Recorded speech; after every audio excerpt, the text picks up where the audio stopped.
Causons couture, un podcast créatif pour parler de notre garde-robe faite main et découvrir le milieu de la couture avec des interviews de ses personnalités, de ses entrepreneurs et de ses actrices qui nous inspirent. Bonjour à toutes et à tous, je suis Mathilde, créatrice de ce podcast et fondatrice d'Atelier Sherwood. Sherwood, c'est une promesse que tu t'offres, la promesse de t'aimer simplement, oser un nouveau regard sur toi, assumer qui tu es et ne plus t'excuser d'être là. Une méthode de développement personnel axée sur l'expérience, la redécouverte de ton corps et de tes aspirations individuelles. Fuck everybody. Je dis bye bye aux grandes injonctions de la vie, je suis unique. Toi aussi tu es unique. Alors tu veux te sentir mieux dans tes vêtements et dans ta vie ? Morphologie, colorimétrie, style, coaching en images, je suis là pour toi. Bonjour à toutes et à tous sur le podcast Le Retour. Aujourd'hui on est avec Raphaël de Ready to Sew. Bonjour Raphaël. Bonjour Mathilde.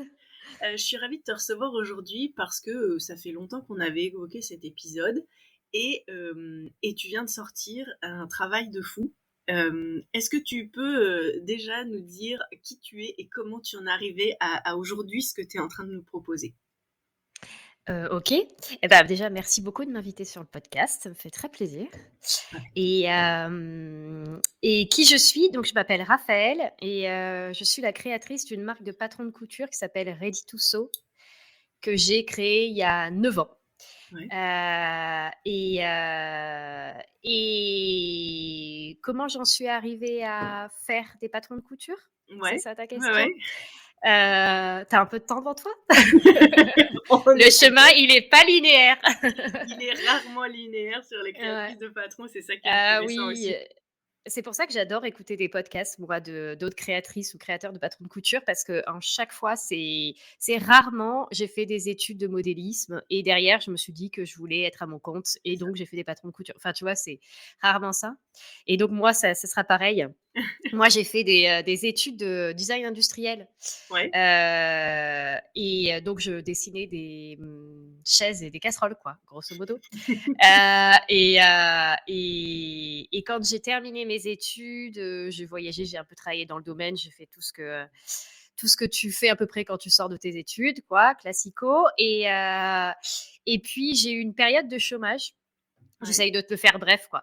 J'ai eu une période de chômage où j'étais assez frustrée parce que, en fait, je remplissais des carnets de dessins, d'objets, d'idées, et je pouvais pas le réaliser parce que c'est assez complexe, en fait, dans ce domaine-là, hein, bien plus complexe que la couture, parce que tu vas avoir sur un seul et même objet plusieurs corps de métier. Il faut avoir un atelier plus important. Tu vas dessiner une lampe, il y a une partie qui sera en injection plastique, une partie en bois tourné, en machin.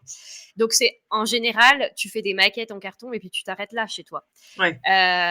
Et donc, j'avais cette espèce de frustration parce que moi, pendant toutes mes années d'école, on avait un atelier et on était une grosse partie de nos temps en atelier, en fait, avec des machines à travailler et à faire des prototypes. Et donc, je sais pas pourquoi, je saurais pas trop expliquer pourquoi maintenant, mais j'ai commencé à dessiner des vêtements et je me suis dit, ça, je vais pouvoir le faire. Je sais pas pourquoi, j'ai vu ça comme quelque chose de simple, tu vois, plus ou moins, quoi. Hein ? Maintenant, avec du recul, évidemment, pas du tout. Après, t'avais raison sur une chose, c'est-à-dire que la mise en œuvre est possible, en fait. Contrairement à tout ce qui est multi-atelier, c'est-à-dire que tu aurais travaillé que le bois, ça aurait été possible, mais voilà, là, si sur des objets multiples, c'est pas possible. Sur de la couture, la mise en œuvre est possible. Tout à fait. Et puis, j'étais en appartement, un petit appartement de surcroît. Donc, même un petit atelier bois, ça reste un peu compliqué, tu vois. Ouais, bien sûr. Ne serait-ce que pour le côté sonore, etc. Et donc là, en fait, je me suis acheté une machine à coudre. Personne ne faisait de la couture dans ma famille, tu vois. J'ai pas eu ma grand-mère ou ma mère ou, tu vois, ce genre de choses. Donc, ça sortait vraiment un peu de nulle part. J'ai acheté une machine à coudre. Donc, j'ai acheté une singère parce que dans l'imaginaire collectif, quand tu n'es pas du tout dans ce domaine-là, tu achètes une singère, voilà. Ouais. Donc, j'ai acheté une singère entrée de gamme. Et puis, je savais pas du tout ce que c'était un patron de couture, mais j'en avais aucune idée, hein. je me doutais qu'il y avait un plan qui existait. J'avais fait des études de design produit, tu vois, donc je me doutais qu'il y avait un plan, que tu mettais un plan sur le tissu, mais bon, c'était un domaine que je connaissais pas. Et puis, je prenais mes pantalons, puis je les plaçais dessus. Du fait de mes études, tu sais, j'avais une vision quand même globale des formes, des proportions. Donc, les choses sont venues quand même plus facilement que si j'avais pas du tout fait d'études. Même si dessiner une chaise et un pantalon, ça n'a absolument rien à voir, il y a quand même un espèce de tronc commun dans les proportions, dans la matière de monter, de fabriquer, quoi. Et donc, du coup, j'ai commencé, et j'ai fait ça pendant un petit moment. Après, j'ai repris une activité, j'étais enseignante en art appliqué sur plusieurs écoles. Et puis, j'ai continué à faire ça. Et puis, j'ai fini par, si tu veux, le faire beaucoup plus sérieusement, acheter des livres à la FNAC de modélisme, tu vois, et faire avancer un petit peu les choses. Et en fait, moi, j'ai commencé à me dire, je veux faire une marque de fringues. Évidemment. Voilà. Le plus facile. Exactement. Et donc là, j'ai pu avoir une entrée à Première Vision par une connaissance. Et donc, je suis allée à Première Vision. Je commençais un peu à comprendre le modélisme, etc. J'avais mes bouquins S-Mode, quoi, comme tout le monde. Et tu peux nous dire ce que c'est que Première Vision ? Ah, pardon, c'est un salon. Première Vision, en fait, c'est un salon à Paris où tu vas avoir énormément de créateurs et revendeurs, énormes revendeurs de tissus qui vont être donc sur ce salon. Et donc, en tant que acheteur, par exemple, pour une marque, tu vas aller voir les nouvelles tendances, les futures tendances en termes de motifs, en termes de textile, en termes de création textile, etc. Et faire tes commandes ou pas. Et c'est un salon qui est vraiment très privé, il est ouvert qu'aux professionnels. Voilà. Et donc, en fait, bref, je vais sur ce salon. Je m'achète, il y avait une petite section étudiant avec quelques bouquins de modélisme. Je m'achète 1 ou 2 bouquins de modélisme. Je prends le train retour pour rentrer à Lyon. J'habitais à Lyon à cette époque. Et le salon est à Paris. Et là, la dame à côté de moi commence à me poser des questions. Ah, vous êtes étudiante en modélisme, vous étiez sur le salon. Donc, je lui explique un peu, non, mais j'apprends, nanana. Je voudrais créer ma marque de vêtements. Et là, elle me regarde et elle me dit, voilà, donc moi, en fait, je travaille pour une association qui s'appelle Nanana à Lyon et qui aide les jeunes créateurs, qui fait partie du village des créateurs à Lyon, qui n'existe plus maintenant, et qui aide les jeunes créateurs à se lancer. Et elle me dit, bon, est-ce que vous avez déjà travaillé dans ce domaine-là ? Non. Est-ce que vous avez du réseau ? Ben non, du coup, pas du tout. Est-ce que vous avez des fonds ? Non, pas du tout. Est-ce que dans votre entourage, dans votre famille, il y a des fonds, il y a une possibilité de... Non, pas du tout. Et là, elle me dit, et ça a été le meilleur conseil qu'on m'ait jamais donné, mais sur le moment, ça a vraiment été dur. Elle m'a dit, ben voilà, ne le faites pas. Je vous donne un conseil, ne le faites pas. Je suis rentrée, j'étais déprimée. Elle m'a donné toutes les raisons, hein, parce que votre tissu, vous n'allez pas le commander au kilomètre, vous allez commander au mètre, vous allez passer en dernière. Pour les acheteurs, il va falloir préparer vos collections hyper en avance, si, ça. Elle me donne toutes les infos. Ouais. Et elle avait tout à fait raison. Et j'étais absolument pas prête. J'avais pas les épaules pour ça. Et je n'étais pas du tout entourée. Je suis rentrée chez moi, j'ai déprimé pendant 1 mois. J'ai commencé à... Tu sais, je commençais un peu Instagram à cette époque-là. Et puis, j'avais un compte où je mettais un peu ce que je faisais. Mais donc, c'était pas des patrons de couture. J'avais encore jamais utilisé de patron de couture. Je créais mes propres patrons déjà. Et puis, je sais pas comment j'ai dû arriver légèrement dans le réseau de la couture. Et là, on a commencé à me demander si j'allais le sortir en patron. Ouais. Donc, j'étais un patron à quoi? Et donc là, j'ai commencé, je crois que j'ai commandé un patron République du chiffon. C'était aussi un peu les débuts de République du chiffon, tu vois, des indépendants. Et il y a une dizaine d'années. Et puis, j'ai dit, ah d'accord, ça ressemble à ça. Et puis, je me suis lancée à côté de mon emploi, quoi. Et je me suis lancée, j'ai créé mes premiers patrons. Donc, je suis arrivée là-dedans comme un cheveu sur la soupe, quoi. En comprenant pas vraiment ce que je faisais, où est-ce que j'allais, et étant absolument persuadée que je n'en vivrais pas. Et en fait, au fur et à mesure, j'ai lâché une première école, une deuxième école, jusqu'à ce que je lâche une troisième école. Et après, je crois que c'est au bout de 2 ans de ma boîte, quoi, que j'en vivais à 100%, quoi. Voilà. Et voilà, c'est comme ça que ça s'est créé. Donc, en fait, il n'y avait pas de business plan, il n'y avait pas de projet. J'y suis allée à la one again, à l'arrache comme ça. Et puis voilà, au fur et à mesure, j'ai compris où j'allais, Et, ce que je faisais. et 10 ans après, est-ce que tu t'y retrouves? C'est-à-dire, est-ce que le côté je dessine, je mets en œuvre, je crée, je modélise, est-ce que il remplit cette part de toi qui aime faire ça? Oui, tout à fait. Ça, c'est sûr, je me suis rendu compte d'une chose, c'est que j'avais besoin d'un métier créatif. Enfin, j'avais besoin d'un métier créatif.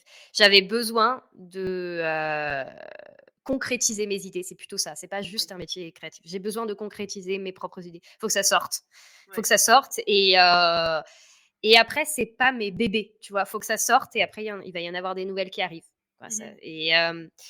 et donc ça remplit le job, ouais. Clairement, ça fait le job. Après, il y a les choses se sont fait un petit peu, c'était un peu plus fort que moi et ça s'est fait un peu malgré moi. Ça s'est fait comme ça. Je dessine des vêtements, mais clairement, je pourrais revenir à l'objet et des fois l'objet me manque, quoi. Mais bon, tu changes pas de métier comme ça, comme de Mhm. chaussettes. En plus, on est dans une période économiquement très compliquée, donc clairement, tu sais, tu t'amuses pas à dire allez, c'est bon, hop, j'arrête ça, je reviens là-dessus. Mais j'ai le sentiment, j'aime créer du vêtement, j'aime ce rapport au corps Ouais. énormément, mais ça aurait pu être autre chose. Ouais. Tu vois, voilà, ça aurait pu être autre chose. Ça s'est fait comme ça. Ouais. Et ça s'est fait que je dessine du vêtement. Mais clairement, ça aurait pu cette créativité aurait pu se concrétiser dans un autre domaine, je pense. Et au début, donc, c'est des vêtements que tu as créés pour toi, donc que tu as pensé pour toi, ton envie, ta façon de voir, la façon de s'habiller.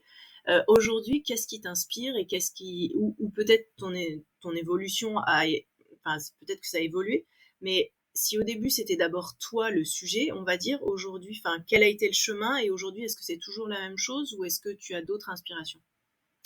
Très, très bonne question. Eh bien, ça a évolué comme mon entreprise a évolué et en fait, si tu veux, elle a commencé par, une jeune nana qui dessine des vêtements, parce que c'est ce qu'elle veut mettre. Ouais, Avec un tableau taille relativement restreint parce que c'était aussi comme ça les marques françaises à l'époque, hein. ouais, On était bien contents de s'arrêter au 46 et je me souviens très bien de discuter avec des copains qui disent waouh, tu vas jusqu'au 46, waouh, à l'époque, tu vois, ouais, il y a 9 ans. Et puis en fait, si tu veux, maintenant je dessine, ce que je dessine, c'est des choses qui vont me plaire d'accord. foncièrement. Voilà. Mais par contre, je dessine pas du tout en fonction de la manière dont je m'habille et mes besoins. Parce que sinon, je ne dessinerai que des joggings et des pantalons cargo. Donc, heureusement que je dessine pas en fonction de ça. Parce que j'aime habiller les gens. En Ouais, revanche, concrètement, moi, j'en ai un peu rien à foutre, hein. Je j'ai pas une vie qui correspond à ce type d'habillement. J'habite dans la campagne profonde, profonde. J'ai un enfant de 3 ans, un chien qui me saute dessus quand je rentre le soir. Je fais 3 kilomètres de montée pour aller travailler. J'arrive en sueur. Enfin, tu vois, ouais. j'ai des chaussures de marche, quoi. Et les choses évolueront peut-être, hein, mais là, je suis dans une. Aujourd'hui, dans ta vie, c'est ça, quoi. Ok, Ce qui est super. intéressant, c'est que au début, tu avais des vêtements. Je me souviens, il y avait des petits volants, il y avait ta robe Jolene où c'est une chemise. Enfin, il y avait des choses plus, je dirais, avec un style un peu plus romantique. Aujourd'hui, c'est plus du tout quelque chose qu'on voit dans tes propositions. Comment est-ce que tu as fait évoluer tout ça? Est-ce que c'est ta façon de voir, ton envie d'habiller la femme qui a changé, ton inspiration qui a changé? Comment ça s'est passé? En fait, les choses se sont aiguisées parce que, si tu veux, moi, j'ai commencé Ready to Sew, j'ai commencé mon travail de designer, de vêtements, en fait. Ouais, C'est-à-dire que j'avais une vision aiguisée dans l'objet, mais pas dans le vêtement, ouais, pas dans la mode. Donc en fait, mon style, mon ouais. image de marque, tout s'est aiguisé avec le temps. Tu vois vraiment une évolution de personne, en fait, quand tu vois ma marque, déjà parce que je suis quasiment toute seule. Ouais.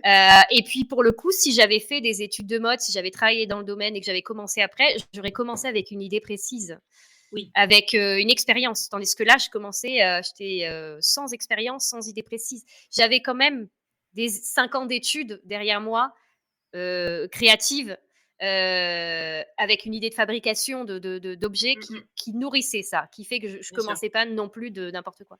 C'était ma propre vision dès le début, mais ça s'est aiguisé. En revanche, ça a jamais trop été parce que comme au début, c'était mon style à moi, ça n'a jamais été extrêmement féminin ou très volant ou très Oui. passe-poil. Je me souviens de la couture, moi, quand j'ai commencé, je m'y retrouvais pas du tout. Ouais. Pas du tout. Maintenant, la couture s'est énormément rapprochée de la mode et donc c'est assez. Tu as plein de marques, plein d'identités. Mais au début, c'était très volant et passe-poil dans tous les sens et Liberty. Quoi. C'était Liberty volant passe-poil, Liberty volant passe-poil. Moi, j'en dégueulais du Liberty volant passe-poil. Ça n'a jamais été mon truc et je m'y retrouvais pas du tout. Et j'ai pensé d'ailleurs que j'allais pas y arriver parce que je pensais que j'allais pas trouver mon client, en fait. Ouais. Ouais, mon public. Parce que j'avais l'impression de faire des choses qui étaient bien trop niches, en fait, par rapport à. Enfin, j'étais une petite niche dans une niche déjà, tu vois. Et en fait, au final, sur les 5 premières années, ça a énormément évolué. Ouais. 5 premières années de mon entreprise, j'ai vu les choses énormément évoluer.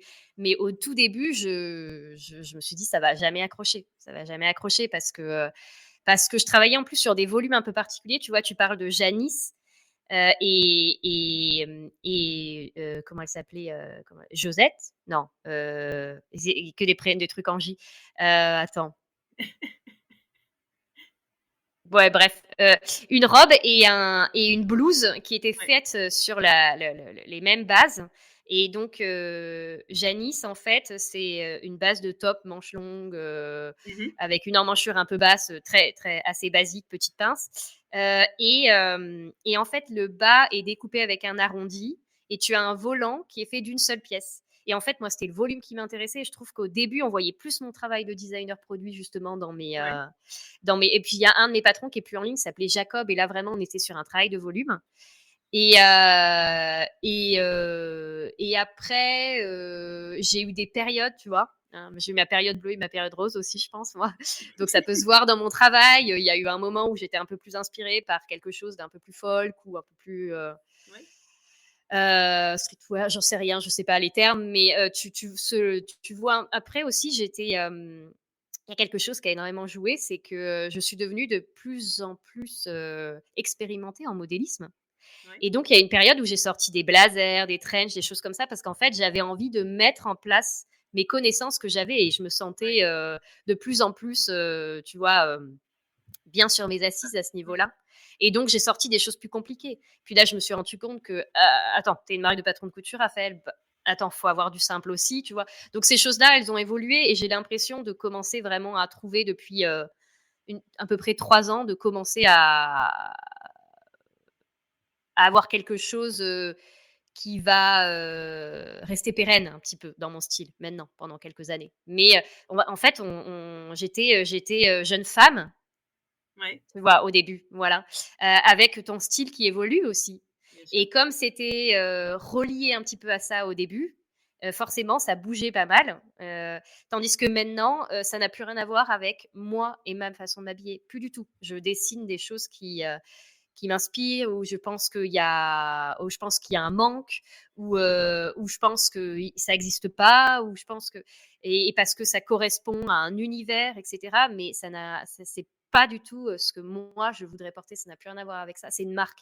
C'est plus moi qui fais en fonction de mes mesures ou voilà. Ça c'est du débutant quoi. Et c'est plus le cas maintenant. Et donc cette dernière collection assez importante dont on va parler un petit peu après, comment est-ce que tu l'as réfléchie ou comment elle est née en fait? Eh bien, en fait, j'ai eu une période un peu down pendant quelques temps, si tu veux.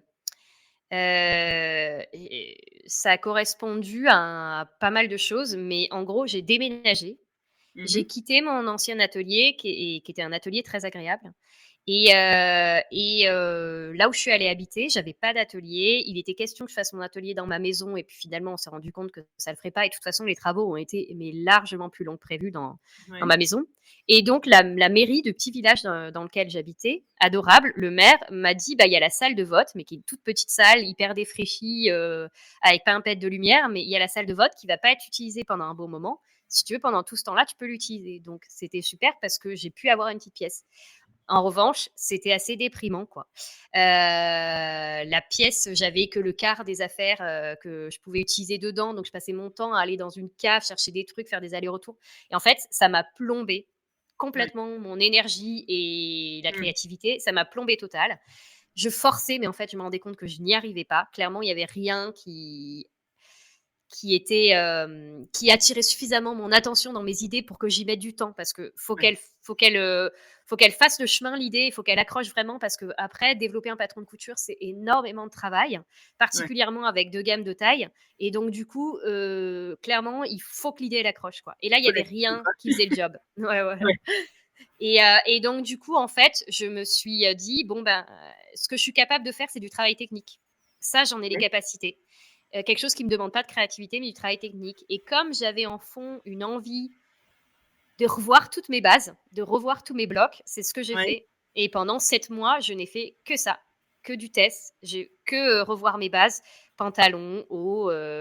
J'ai développé plusieurs bonnets. J'ai fait des études sur la largeur d'emmanchure parce que je me suis rendu compte qu'il y avait plein de soucis là-dessus et que je voyais beaucoup de. Parce que sur Instagram, ce que je regarde, c'est un peu les clientes, les retours, que ce soit sur mes patrons, sur d'autres, ce qui se dit, etc.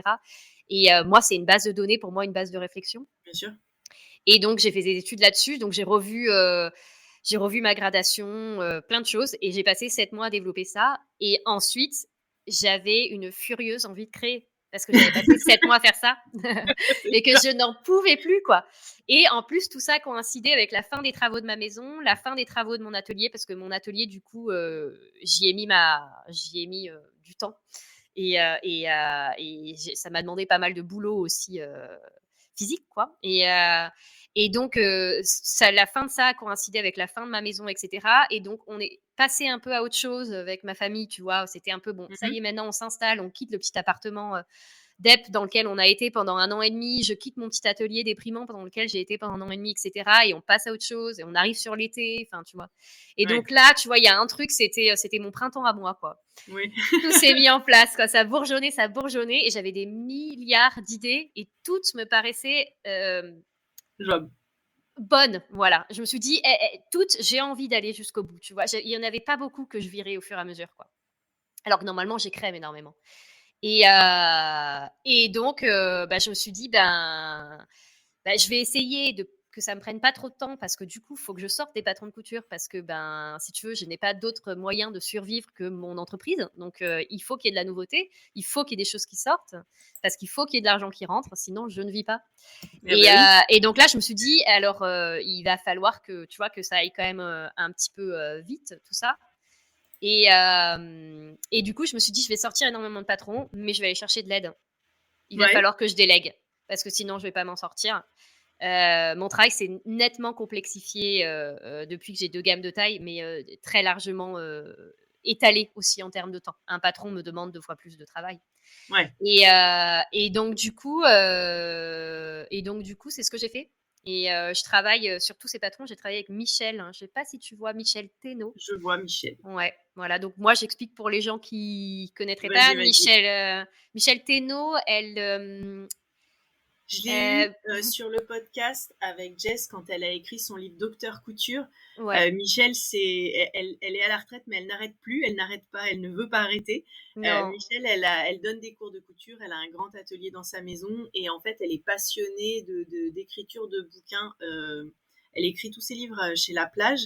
Et donc, elle a fait dernièrement un livre sur le jean, où elle recycle du jean et elle crée c'est ça. des ouvrages en jean. Donc elle a écrit Docteur Couture avec Jess et elle a écrit plein d'autres livres et je crois qu'elle en a un ou deux sur le coude et elle n'arrête pas, quoi. Oui, tout à fait. Elle est effectivement pas prête d'arrêter, et c'est un vrai plaisir, en fait. C'est ça, Et Michel, elle avait fait l'émission Cousu Humain. Elle c'est est ça. arrivée deuxième, et c'est ce qui avait fait un peu le tremplin aussi, qui l'avait fait connaître sur Ouais, après sur voilà, les réseaux sociaux, etc. Maintenant, c'est quelque chose qui date un petit peu, mais sur le moment, c'est ce qui a fait aussi. c'est ça. Et donc, moi, en fait, Michel, je la connais parce que quand j'ai lancé ma marque au tout début, mes premiers patrons, j'ai lancé 3 patrons d'un coup. Elle a acheté les 3.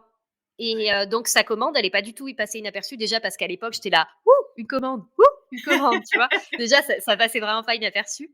Et puis, sa commande de tous mes patrons. Donc, je lui avais envoyé un petit message. On a commencé à échanger. Elle est devenue ma testeuse. Et après, c'est noué une amitié vraiment plus profonde, voilà. Et on avait déjà travaillé ensemble sur ma collection enfant. J'ai une collection enfant et un véritable flop, cette collection enfant. Je l'adore, mais un véritable flop, atroce. J'ai acheté, mais j'ai toujours pas mis en œuvre. Ma fille qui me dit, au fait, maman, tu m'avais promis une salopette. Oui, mais je vais le faire. Je vais bientôt plus du tout avoir la taille, maman. C'est ça, c'est ça. Il faut que je regarde la largeur avec tes longues jambes. D'accord, t'as fait 5 cm en 6 mois. Ok, très bien. Allez, je réimprime le patron. C'est ça. Et donc, du coup, elle avait fait elle avait pensé les instructions de montage, pensé le montage. Ouais. Voilà, à cette époque. Et là, sur mes nouveaux patrons, on est passé à un stade supérieur, c'est-à-dire qu'elle a pensé le montage. Donc, moi, je lui dis, je le vois comme ci, comme ça, parce que je fais les toiles, donc je sais à peu près. Je lui dis, il y a ça que je veux vraiment pas changer. Là-dessus, je te laisse tu vois, le lead, c'est toi qui vois, nanana. Je lui fais une petite fiche comme ça.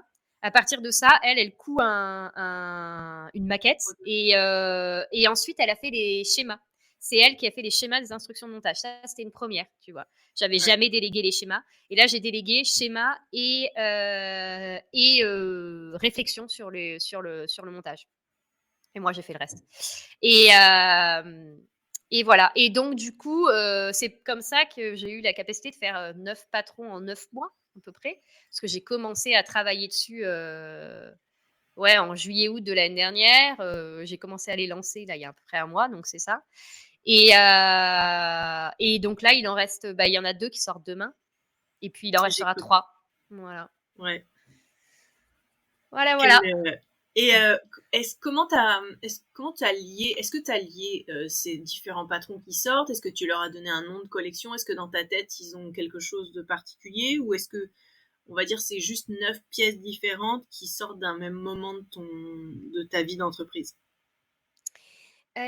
Alors, déjà, ils ont tous un nom qui commence par H, tout simplement parce qu'en fait, on est sur, si tu veux, j'avais mes patrons, j'ai commencé par appeler mes patrons en J, tout simplement, parce que ma première collection, je l'ai appelée Jour J. Donc, je leur ai donné des noms en J, puis je me suis dit, je vais continuer sur cette lancée. Il n'y a pas vraiment de raison plus profonde. Sauf qu'ensuite, en 2019, j'ai rajouté une nouvelle gamme de taille. J'ai revu d'ailleurs mes 2 gammes de taille. Même la gamme de taille de base, je l'ai revue. Et donc, du coup, je me suis dit, il faut les différencier d'une certaine manière. Et donc, je leur ai donné à tous un prénom qui commençait par une autre lettre. Ce qui fait en fait que tu as que tu peux voir sur mon site que tu as des vagues, quoi. Voilà. D'accord. Et donc là, j'ai revisité encore une fois tous mes blocs. Je pense que c'est la dernière fois. C'est énorme, c'est absolument, absolument économiquement parlant stupide de faire ça, mais c'est plus fort que moi.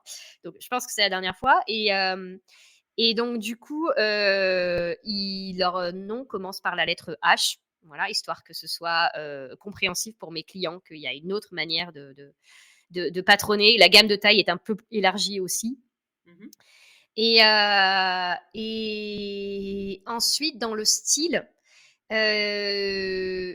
oui, il y a comme un univers. Ils ont tous quelque chose en commun. Il y a on va dire qu'il y a une forme de collection quand même qui se dessine. C'est pas juste des patrons. Il y a une collection qui se dessine. Mais je pense qu'en fait, ça représente le futur de mon entreprise et il y a un style qui s'est dessiné et qui va persévérer en fait. Mais il y a quelque chose de je les vois comme des classiques ou des nouveaux classiques, ces patrons-là. Voilà. Il y a quelques pièces qui sont un petit peu plus dans l'air du temps, comme par exemple, j'ai une veste sans manches qui s'appelle Hendrix, que j'ai cousue par exemple dans du jean recyclé. Pour moi, c'est une pièce qui est un petit peu plus dans l'air du temps, qui sera peut-être un peu moins pérenne, par exemple. Mais il y a aussi énormément de pièces qui sont vraiment là pour rester, qui sont pérennes. De toute façon, c'est ma marque de fabrique. Je fais rarement je fais pas parce que j'aime, c'est pas mon truc. Je fais pas de la mode, tu vois. Je vais pas faire du off-shoulder parce que c'est la marque du off-shoulder, parce que pour moi, c'est bien trop de travail, un patron de couture, pour qu'il marche 6 mois. Ça aurait aucun sens. Je passe tellement de temps sur un modèle qu'il faut que ce soit quelque chose qui soit relativement intemporel. Ce mot, il est galvaudé, intemporel. Mais bon, on se comprend, quoi. Il faut qu'il ait il faut qu'il tienne un petit peu dans le temps. Et pas que ce Et, soit et quel juste. est donc l'esprit de cette collection, de ce renouveau? Comment est-ce que tu définirais en termes d'esthétique? Comme je l'ai jamais pensé en amont, ça va me prendre un petit peu de temps peut-être oui, je l'appellerai peut-être les nouveaux classiques. Parce que tu vois, est-ce que j'ai sorti une chemise qui Oui. s'appelle Hortense. C'est Mhm. un des premiers patrons que j'ai sorti de cette collection. Et cette chemise, c'est sur la base d'une chemise. Tu vois, enfin, je sais pas si toi tu le fais, mais je vois beaucoup de femmes le faire. La chemise d'homme, mais tu vas nouer devant. Ouais. Et par exemple, porter sur soit avec un jean, mais sur une robe moulante, par exemple. Donc, du Ouais. coup, voilà. Eh bien, en fait, ça, pour moi, c'est un do it yourself, en Ouais. fait, à partir de, voilà. Tout à fait. Et en fait, moi, j'ai travaillé ça de manière à ce que ça devienne un vêtement en soi et plus un do it yourself. Et donc, ça a cet esprit de chemise un peu boyish, un petit peu loose, mais pas trop, que tu viens nouer devant parce qu'elle est en cache-cœur. Sauf que le vêtement, il est conçu pour être porté comme ça. Tu vois, il va pas y avoir un pli Mhm. qui se forme mal, un machin. Il est travaillé pour être porté comme ça. Et je le vois comme un nouveau classique. Voilà. Donc, je dirais que c'est un peu l'identité de ces nouveaux patrons. Ouais, de Et cette nouvelle collection. de toute façon, tu as toujours eu, je dirais, dans tes patrons, un travail sur les volumes, euh, sur les plis, sur les constructions, je trouve, qui sont originaux. Euh, J'aimais bien cette. Tu avais déjà une chemise loose il y a longtemps, justement, qui se fermait devant, qui se croisait. Oui, Jane, elle s'appelle. Voilà. Et donc, voilà. Et puis, tous tes pantalons avec des retours devant, avec des plis ou des rabats. Il y a toujours eu quelque chose de très graphique, en fait, peut-être, dans tes. Et ça, c'est assez intéressant de le voir encore plus abouti avec tes derniers patrons, quoi. Et ben, c'est intéressant que tu relèves ça parce qu'en fait, ça, c'est dû au fait que je pense que, comme on disait au tout début, tu sais, les Mhm. créatrices, je dis créatrices parce qu'il y a tellement peu de créateurs, mais C'est ça. c'est pas très sympa. Les créateurs et créatrices de patrons de couture, on disait qu'il y avait toujours des schémas différents, mais ceci dit, il y a quand même un schéma qui revient, c'est j'avais un métier qui n'avait rien à voir, j'étais passionnée de couture et j'ai fini par créer ma marque de patron de couture. Mhm. Et alors moi, je suis pas du tout dans ce schéma-là. Je suis pas passionnée de couture. J'ai jamais été passionnée de couture. Je suis passionnée de volume, de création. Mais Mm. la couture, c'est un outil pour moi. C'est Oui, un bien sûr. outil qui me permet d'arriver à ça. Et donc, du coup, le modélisme, en revanche, je pourrais plus dire que je suis passionnée de modélisme de mode. Et en fait, le travail de ces pantalons, comme du coup, il y a Papao, Fen et maintenant Hugo, même Jumpy au tout début, c'était ce travail-là. En fait, c'est presque d'origami, mon travail de Oui, tout modélisme. à fait. Voilà. Et ça, en fait, c'est un kiff, en fait, quand je suis en train de travailler sur le modélisme. Voilà, tu vois, c'est vraiment le kiff de la technicité du truc, quoi. Voilà. Ouais. Et après, au-delà du kiff de la technicité du truc, c'est que du fait que je sois arrivée dans ce monde-là sans avoir cousu trop de vêtements avant et sans avoir fait d'école de mode, je suis arrivée avec un œil qui était euh, complètement naïf, en fait. Mm. C'est-à-dire que tout était possible. Il n'y avait pas de code pour moi. Il n'y avait Ouais. pas le code de la braguette, le code de la machin, le code du truc. Pour fermer un pantalon, bah, s'il fallait que je le plie et que je cale un bouton et que je machin, et ben j'y allais. Et du coup, ça a laissé libre cours à ma créativité du fait de ne pas être enfermée dans des codes et de me sentir obligée tu vois, de Ouais. sentir le poids de tout ça. J'avais pas le poids de tout ça. J'avais la fraîcheur j'arrive, j'y connais rien, quoi. Et pour moi, un pantalon, c'est un morceau de tissu qu'on vient un peu former et qu'on vient plier pour que ça tienne à la taille, quoi, tu vois. Et donc, du coup, c'est un peu comme ça que j'ai travaillé les choses avec mon œil de designer produit et avec mon œil foireux de designer de vêtements qui n'y connaît rien du tout et qui donc, du coup, et ben d'ailleurs, c'est peut-être, tu vois, éventuellement, peut-être, je me dis que le conseil, parfois, que je pourrais donner, j'aime pas les conseils. Souvent, on sait ce qu'on doit faire. Les conseils, c'est chiant. Mais c'est peut-être, finalement, quand tu veux vraiment travailler dans un domaine, parfois, finalement, ne pas faire d'études dans ce domaine, ça fait que tu t'enfermes pas dans des codes, dans des obligations, voilà, tu as une certaine fraîcheur. Et c'est peut-être sur le tard que tu apprends justement le travail dans les règles de l'art, mais au moins, tu as un œil novateur, peut-être. Peut-être, voilà, peut-être. C'est pas forcément toujours le cas, mais je pense que moi, ça m'a aidé à pas me sentir enfermée parce qu'on attendait d'un patron de couture bien fait, tu vois. Ce qu'on attendait à l'époque d'un patron de couture bien fait, moi, je savais pas le faire, en fait. Je savais pas faire le blazer, le machin, le truc avec le montage parfait. Mais du coup, ça me faisait faire des trucs un peu différents, voilà, à l'époque. Ouais. Maintenant, il y a un milliard de marques, donc il y a un milliard de différents. Mais à l'époque, j'avais reçu, quand je m'avais sorti ma marque de patron de couture, donc il y a 10 ans, hein, presque, j'avais reçu des mails me disant, et ça m'avait vachement motivée, ça fait plaisir de voir des choses différentes. Voilà. Et ça m'avait ça m'a un peu chauffé, quoi. Et donc là, tu sors 9 patrons. Est-ce que tu peux nous les décrire en quelques mots pour que celles qui ne connaîtraient pas aient envie d'aller découvrir ton travail? Oui, alors les 2 premiers que j'ai sortis, ça va être le plus simple pour moi Vas-y, de vas-y. m'y référer comme ça. Les 2 premiers que j'ai sortis, c'est une chemise, donc celle que je décrivais, qui s'inspire du côté do it yourself, de la chemise d'homme qu'on va nouer devant. Donc elle est plus longue, elle est asymétrique, plus longue dans le dos, comme si on avait laissé la chemise pendre derrière. Et de dos, on dirait vraiment un vêtement boyish, une chemise que tu as piqué de la chemise de ton mec, comme on dit, voilà. Ouais. Et tu te tournes et waouh, de devant, elle est cache-cœur. et waouh, quel effet de surprise. Et donc, en fait, elle a ce côté du code masculin et du code féminin qui se mixent. Et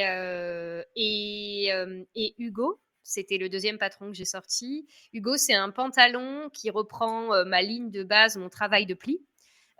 Donc, on est dans le même esprit que Papao.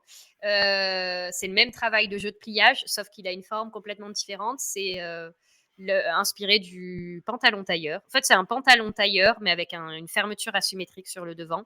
Une jambe droite qui vient casser sur la chaussure.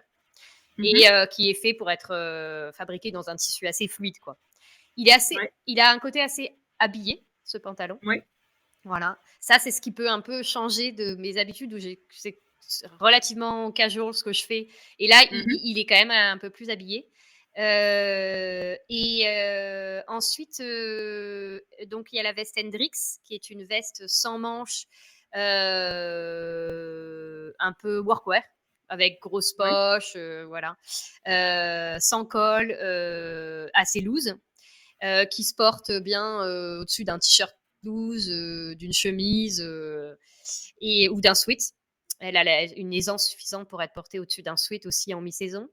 Qui se prête tout à fait à de l'upcycling parce qu'elle est divisée en plusieurs morceaux. Tu as un morceau dans le dos qui est un petit peu gros, et puis ça dépend des tailles aussi, hein, parce que l'upcycling, c'est plus facile en 34 qu'un 56, hein, on parle de ça, mais c'est pas forcément évident de faire de l'upcycling avec des vieux jeans quand tu es dans différentes tailles, quoi.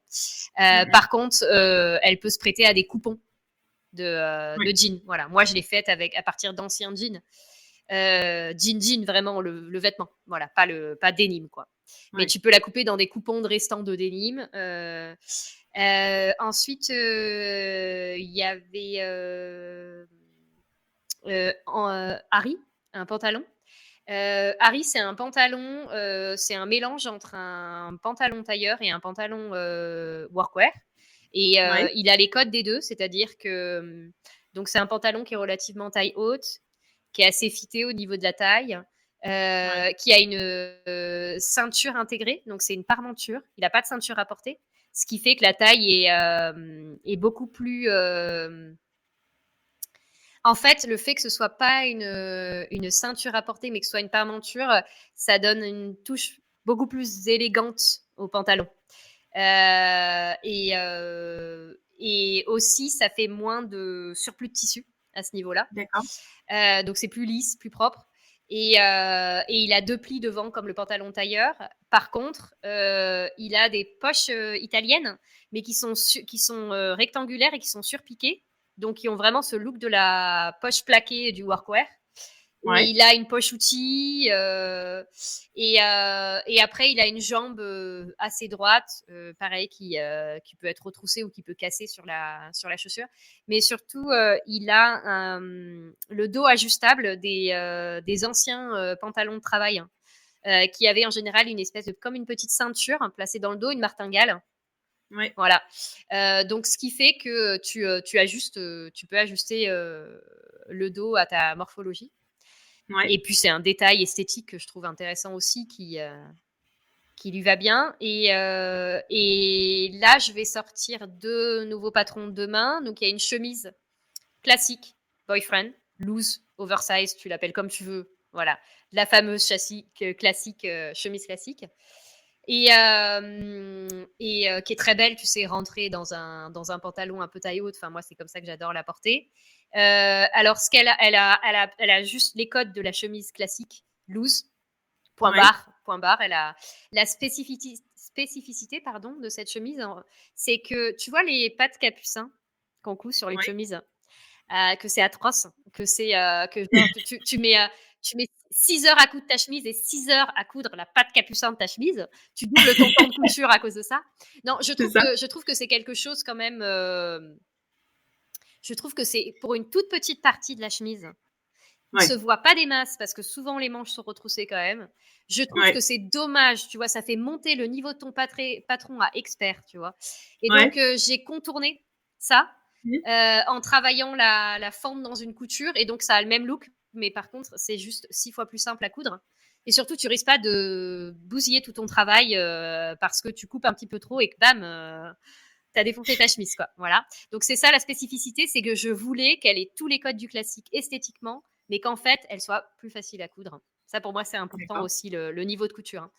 Et je fais des choix qui sont parfois en fonction du niveau de couture du patron, pour pas que le patron... voilà. Et si j'avais une marque de prêt-à-porter, évidemment que je ferais une patte capucin classique, vu que de toute façon, il y a des machines faites pour ça. C'est pas du tout quelque chose de vu comme complexe plus que ça. Il y a des machines vraiment faites pour ça. Mais là, dans le cas de la couture, c'est très différent de développer un patron de couture que pour le prêt-à-porter ou pour la couturière qui couche chez elle, quoi. Et ensuite, il y a un petit veston sans manches comme on en voit des tonnes. Petit veston esprit tailleur. Il est juste plus loose. Et le dos est en maille. Le dos, je l'ai pensé pour que tu puisses l'upstyler dans un vieux pull, tu vois. Tu prends un pull un peu grand pour toi, là, que tu portes plus parce que devant, il a des trous de mie ou derrière. Peu importe, donc il y a une face qui va bien, c'est tout ce qu'il nous faut. Et après, bien évidemment, tu peux le couper dans une maille du commerce. Mais mon idée derrière, c'était de pouvoir intégrer un peu d'upcycling dans mes projets. Et donc, il a un côté beaucoup plus décontracté que peut-être ce qu'on a pas mal vu, qui était du veston plus près du corps, plus dans l'idée d'un tailleur 3 pièces. Là, on est plus dans l'idée de Annie Hall, tu vois, le film de Woody Allen. Voilà. Donc, moi, c'est vraiment mon inspiration derrière. Chemise et petits vestons par-dessus, un peu loose. Une forme d'élégance un peu décontractée, en fait. Voilà, tu vois, ça m'a pris un peu du temps, mais en fait, c'est ça, ma collection. C'est une forme d'élégance un petit peu décontractée. Et après, j'ai un autre patron qui va sortir vraiment dans la foulée. Ça, c'est le tout premier sur lequel j'ai commencé à travailler. Et alors ça, l'inspiration, elle est un peu différente. Parce que si tu veux, en fait, mon mari, il devait faire des travaux là dans la maison d'une cliente. Et sa maison, elle était remplie elle avait acheté une maison où des générations et des générations de gens avaient stocké des trucs. Donc, c'était juste la caverne. Ouais, exactement. Et j'ai récupéré énormément de vêtements début 1900, notamment Bloomer, des chemises, tu sais, qui se mettaient, chemises sous corsage, qui se mettaient dans les jupes longues, etc. Et ces chemises-là, qui n'étaient pas pensées pour être vues, c'est ça qui est quand même formidable, et sont extrêmement travaillées avec des petits plis religieux. Mm. Et donc ça m'a vachement inspirée et j'ai gardé ça en tête pendant que je développais pendant 7 mois là mes nouveaux blocs. Et le premier truc que j'ai envie de faire, c'est un patron avec ces plis là, quoi. Donc pareil, Ouais. il y a la manière de faire ces plis. J'ai essayé de trouver une solution pour que ce soit pas trop chiant parce que sinon, Mm. voilà. Et en fait, tu prends un rectangle de tissu, tu couds tes plis et après tu poses ton patron et tu viens couper. Et donc du coup, ce qui fait que c'est beaucoup plus, enfin c'est assez facile en fait de le faire ce Ouais. modèle-là. Donc ça, c'est une chemise qui va sortir là dans la foulée qui s'appelle Henriette Ouais. et qui est toute simple, un petit peu loose, avec un genre de petit col qui est même pas un col Mao tellement il est fin, très simple, voilà. Et c'est juste les petits plis qui font les petits plis et la coupe un peu loose et évasée qui font tout. Donc ça, c'est disponible. Ah oui, certains de mes patrons les plus ajustés sont disponibles en plusieurs bonnets. Ouais. Voilà, ça c'est mes patrons H. Ceux qui sont loose et pas ajustés n'ont pas plusieurs bonnets. Ceux qui sont plus ajustés, comme la chemise Hortense, comme par exemple la blouse dont je te parle, Henriette, ils ont plusieurs bonnets. Et D'accord. 2 par gamme de taille. Et, Ouais. euh, et après, il va y avoir deux autres patrons qui vont un petit peu ensemble, qui sont un peu plus bohèmes, un peu plus bohèmes que le reste de la collection, et qui sont vraiment pensés pour l'été. C'est un ensemble, tu sais, très simple à coudre, mais qui a un peu de gueule, quoi. Voilà, que tu as envie de prendre pour aller voyager parce que tu vas être bien dedans, mais en même temps qui a un peu de gueule, quoi. Voilà. Et là, et Tu- après, c'est fini. Et pour ceux qui sont intéressés, tu as fait pas mal de teasing, on va dire, sur ta page où tu as présenté un petit peu ou des détails ou des extraits. Hmm. Enfin, je sais que ces petites blouses, justement, Tu l'as vu, un ouais. petit peu, ouais, tu les as montrées. Alors, je suis en train de regarder. Alors, peut-être pas dans le film, mais si vous suivez Raphaël, bah Ouais, si, on il y a voit dans des le petits feed, ouais. plis. Bah, j'ai changé Ouais, ma pas méthode de mal. communication il y a quelques mois, en fait. Oui, justement, t'en parlais. Ouais, Comment tu... Donc, en fait, avant, t'avais, on va dire, cette idée du secret jusqu'à la révélation. tout C'était à ça fait. l'idée. C'était Ouais, surtout, on n'en parle pas. ouais. Et je me souviens que dans ta communication, à un moment, t'as dit, ben voilà, je vais décider de partager un petit peu plus le process et les avancées. Et donc, on t'a vu porter certaines toiles, expliquer que tu arrivais enfin à quelque chose qui t'intéressait. Donc, on n'a pas suivi le tout début, les croquis, etc. Mais c'est vrai que depuis l'hiver, là, on voit un petit peu plus des petits morceaux de ce que tu proposes. Et c'est vrai que ben, ça donne envie, ça permet de se projeter, etc. Quels ont été les retours? Toi, comment est-ce que tu l'as vécu et quels ont été les retours de tes clientes au moment où justement les produits sortent? Est-ce que tu sens une différence? Alors, c'est très compliqué. Alors, d'abord, je t'explique pourquoi j'ai changé de Vas-y. méthode de communication et après, je t'explique la sortie des patrons parce que c'est un vrai sujet en soi. Mais Ouais. en fait, si tu veux, il y avait plusieurs choses, mais il y avait une forme de secret. Tout simplement parce que tu te dis que bah, au moins il y a une vraie découverte pour tes clients Ouais. et que c'est potentiellement ça qui va faire le clic, hein, parce que au Ouais. final, tout ce que Oui, tu oui, c'est cherches, ça le c'est but. voilà, Oui, oui. c'est le but.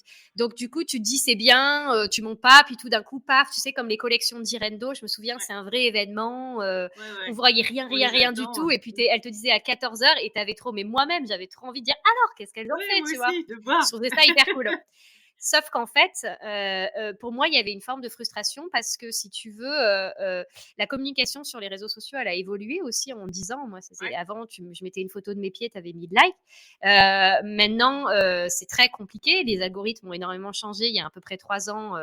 Ce qui a créé, ça m'a complètement invisibilisée, moi, hein, si tu veux. C'est comme si j'avais Mhm. une boutique avec pignon sur rue, mais qu'il y avait des travaux devant ma boutique, quoi. Enfin, Ouais. j'ai beau danser devant, personne ne me voit. Et donc ça, c'est le cas de plein d'autres créateurs, hein. C'est une complexité avec laquelle il faut qu'on travaille. Et donc, du coup, moi, il y avait une forme de frustration de me dire, bah, il faut communiquer, il faut être présent, mais je n'ai rien à dire vu que je ne montre pas ce sur quoi je travaille. Ouais. Donc, en fait, j'avais pas matière pour communiquer. J'avais rien. Et en Mm. plus, j'avais une certaine frustration parce que des fois, j'avais envie, en plus, d'en parler, d'avoir un retour, de montrer, tu vois. Donc, il y avait Ouais. un mélange des deux. Et donc, au bout d'un moment, j'ai essayé tu vois, de prendre de la distance avec cette méthode de sortie qui est ni bien ni mal. Chacun choisit sa Bien version. sûr. Et je me suis dit, bon, bah, je vais finalement plus communiquer, plus montrer, voire même montrer vraiment, en fait. Ouais. Et essayer de ne pas le faire trop en amont non plus, parce que c'est vrai qu'il y a quand même une frayeur de la copie hein, qui est très présente. Mais Bien sûr. je me suis rendu compte que même après avoir sorti le patron, il y avait quand même de la copie assez. Les gens étaient quand même bien dans leur basket. Donc, bon, je me suis dit finalement, autant y aller, autant montrer que je suis en train de travailler là-dessus, tu vois. Voilà. Enfin, j'ai pesé le pour et le contre et j'étais là, genre, ouais, bon, bah, en gros, choisis ce que toi, ce qui va être le plus confortable pour toi et le plus agréable Ouais. et le plus sympathique. Parce que finalement, dans tous les cas, la copie, elle est là. Donc, et donc, c'est ce que j'ai fait. Et après, en termes de sortie du patron, je pourrais pas te dire est-ce que ça crée une différence vraiment quand on parle marketing en fait là. Hein, ouais. Ouais. Oui, bien sûr. Je saurais pas te dire déjà parce que c'est la première fois que je le teste. Que ces 3 dernières années, elles ont été très particulières pour moi parce que j'ai sorti peu de modèles, parce qu'il y a des choses personnelles qui ont impacté énormément ma vie professionnelle. Et surtout, il y a eu un avant Covid, il y a eu un après Covid, il y a eu un avant-guerre en Ukraine, un après-guerre en Ukraine, il y a un maintenant, et économiquement parlant, c'est très, très, très, très compliqué pour toutes les petites entreprises comme la mienne. Si tu veux, moi, je fais Ouais. partie d'un groupe de créatrices sur WhatsApp, on est 35. C'est la merde, hein, en fait. Hein, c'est très, très Ouais. compliqué. Donc, je ne pourrais pas te dire si ça a changé quelque chose en termes de sortie, etc. Parce qu'en fait, de toute manière, si tu veux, économiquement parlant, on est dans une retenue. Et même moi, hein, parce que je suis autant cliente que je suis, Bien tu sûr. vois, voilà, que je suis entrepreneur, quoi. Et donc, on est dans une retenue, dans une peur un peu financière. Il y a eu quand même la fin de l'énergie pas chère, une inflation de 20% qui s'est fait très rapidement. Et donc, il y a un retour chez les gens de l'achat de la chose pas chère. Tu sais, on a cru après le Covid que ça y est, c'est bon, tout le monde allait acheter chez le petit producteur, etc. Voilà. Sauf qu'en fait, on savait pas que derrière, il y avait la guerre en Ukraine et la fin de l'énergie pas chère et l'inflation, etc. Et donc maintenant, il y a un retour. La fast fashion, c'est jamais aussi bien porté. La grosse Ouais. fast fashion. Hein, Ouais, je te non, c'est parle clair. Temu Shein, etc. Hein, ils ne sont jamais aussi On est bien d'accord. portés. Et en fait, il y a un retour à j'achète chez Carouf et j'achète plus chez Biocop et un retour à machin. Et donc, il n'y a plus du tout l'enthousiasme de la sortie et de l'achat un peu coup de cœur. Les choses sont Ouais, beaucoup plus réfléchies et j'en voudrais à personne parce que je comprends tout à fait cette manière de fonctionner. c'est ça. Mais donc, du coup, c'est hyper difficile de sortir un schéma type, en fait. Je peux pas. Parce que ces dernières années ont été super particulières pour moi.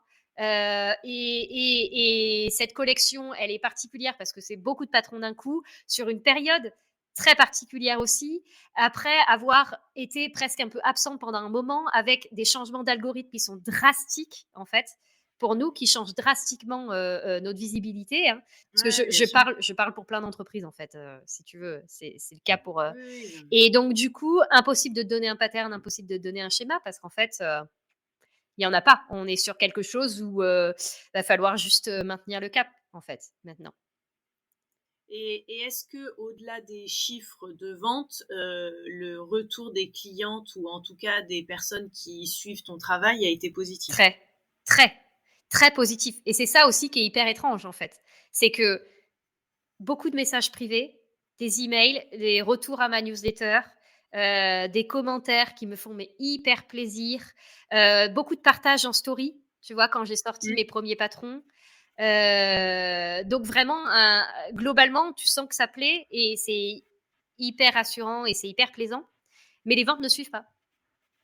Ça Ouais. correspond pas à l'enthousiasme visible en privé ou visible sur les réseaux sociaux parce que j'ai aussi des retours privés, Oui, quoi, oui, des bien retours sûr. newsletter, etc. Mmh. Et donc il y a un vrai enthousiasme, mais il y a une retenue sur le fait d'acheter, quoi.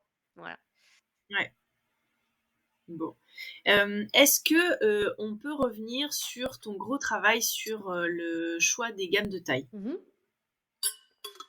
compris. Alors, donne-moi un petit peu des Donc questions parce que sinon je aujourd'hui, t'en parle pendant 4 heures.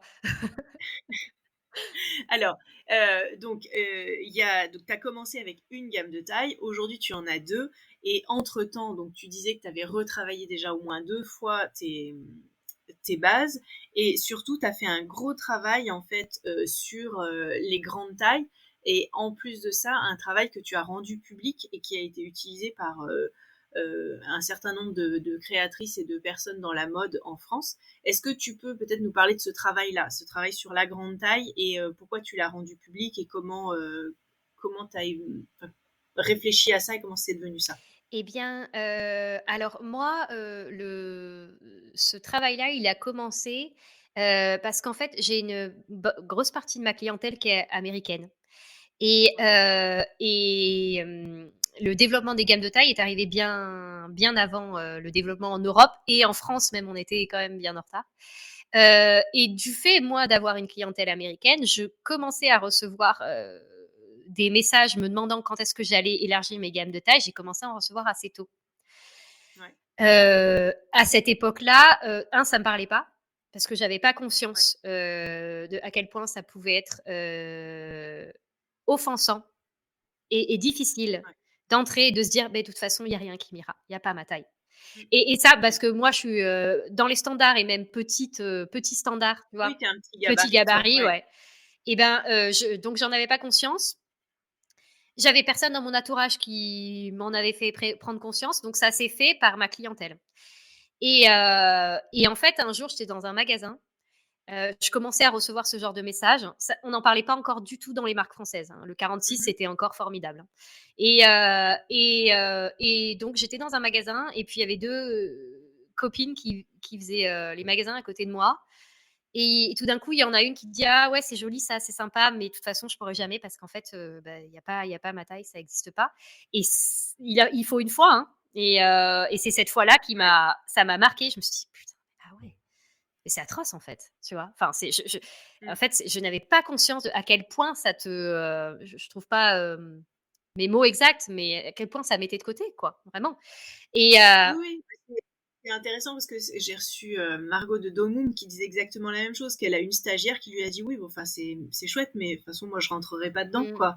Et là elle s'est dit ah mince parce que comme toi c'est plutôt quelqu'un à petit format. Et donc elle disait ben en fait j'ai jamais été confrontée à ça et j'imaginais pas que ça pouvait être le cas. ouais, Ça a c'est été de sûr. s'ouvrir sur un nouveau monde, se dire ah mince il y a quand même des gens qui se sont posés des questions que moi je me suis jamais Ouais, posées en fait. c'est ça, exactement. Après, je te parle de ça, ça remonte pas mal, bah, du Ouais, du fait de ma clientèle américaine, ça remonte vraiment, quoi. ouais, ouais, bien sûr. Et du coup, bah, j'ai quand même, tu sais, faut le temps que ça fasse son chemin, quoi. Et puis, enfin, surtout, je savais pas du tout, où comment m'y prendre, hein, vraiment. Ouais. Et puis j'ai commencé à recevoir de plus en plus de mails. Donc là, je te parle de 2017-2018. Mmh. Et là, ça devenait plus agressif, les mails. Et là, là, je me suis sentie clairement harcelée, en fait, hein. Mmh. Et donc là, j'ai eu un espèce de coup de flip, quoi. Et je me suis dit, faut que je fasse jusqu'au 52. Et donc, j'ai commencé à sortir quelques patrons jusqu'au 52. Et là, ma gradation, c'est du bidouillage.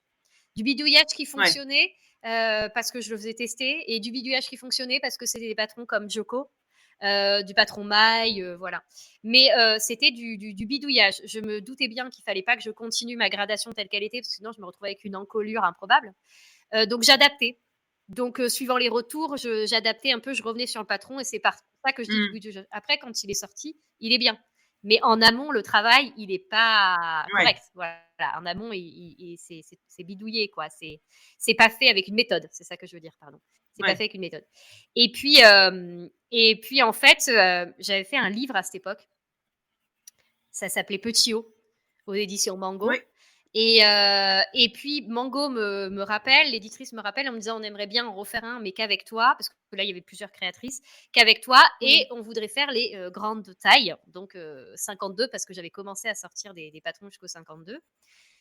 Et je lui dis OK. Et puis, bon, bah, j'avais conscience que ça allait me prendre énormément de temps de faire un livre. Les livres, c'est compliqué, c'est beaucoup de temps, pas beaucoup d'argent. C'est Et sûr. voilà. Et donc, et puis il y avait ce truc en moi qui bouillonnait de me dire non, mais en fait, il faut que je fasse les choses bien. Il faut que je fasse ce Ouais. travail de grande taille. Il faut que je fasse les choses bien. Je supportais pas l'idée de pas le faire pas bien. Et donc Mm. j'ai rappelé l'éditrice et je lui ai dit en fait non, je suis désolée, mais non. En fait, ce temps-là, eh ben, je vais l'utiliser pour développer ma grande taille. Et donc là, je me suis renseignée, je me suis rendu compte que je voulais faire une deuxième gamme de taille, etc. Bref. Et donc là, j'ai passé à peu près 6 mois à pas sortir de patron et pas travailler sur des nouveaux patrons. Et c'est le temps que j'aurais probablement passé sur ce bouquin. Et au lieu de faire le bouquin, j'ai décidé de faire ça. Et après, en fait, si tu veux, effectivement, donc il y avait à cette époque-là, il y avait rien en francophone, en données francophones, en articles Mm. francophones, en livres francophones, il n'y avait rien.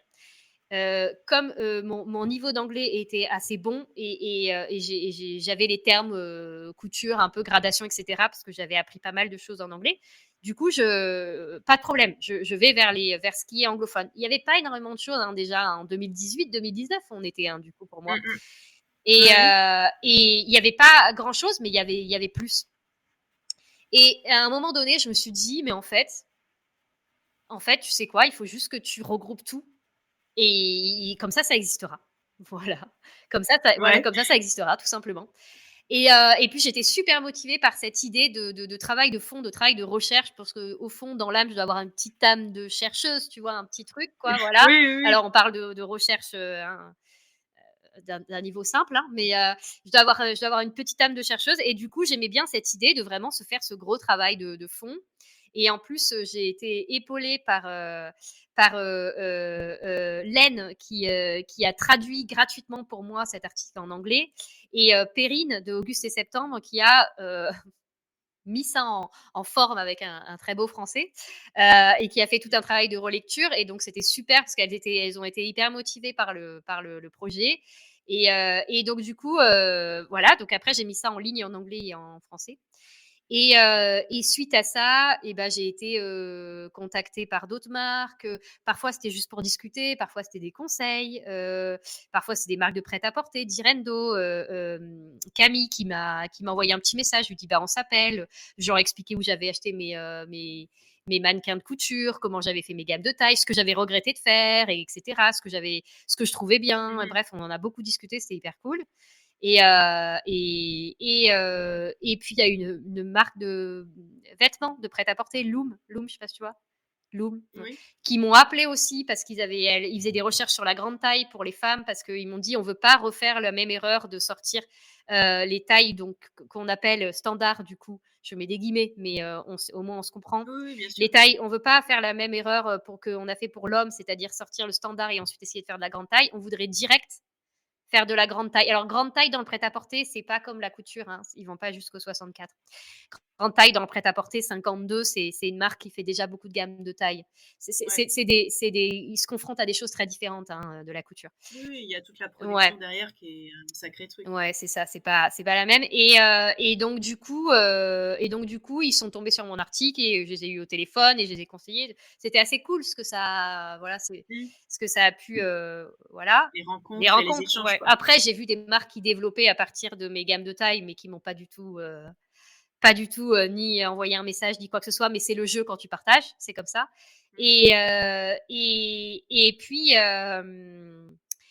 puis voilà, tout simplement. Et ça a duré pendant quelques années comme ça. L'article, il est toujours en ligne. C'est l'article le plus consulté sur mon blog. Et encore, il n'y a pas longtemps, j'ai vu une nana sur Instagram que je suis qui travaille sur Clo 3D. C'est un logiciel de modélisme 3D Ouais. de mode. Et qui mettait qu'elle venait de découvrir un truc. Et je lui dis, va voir mon article, j'en parle, ça va t'aider, quoi.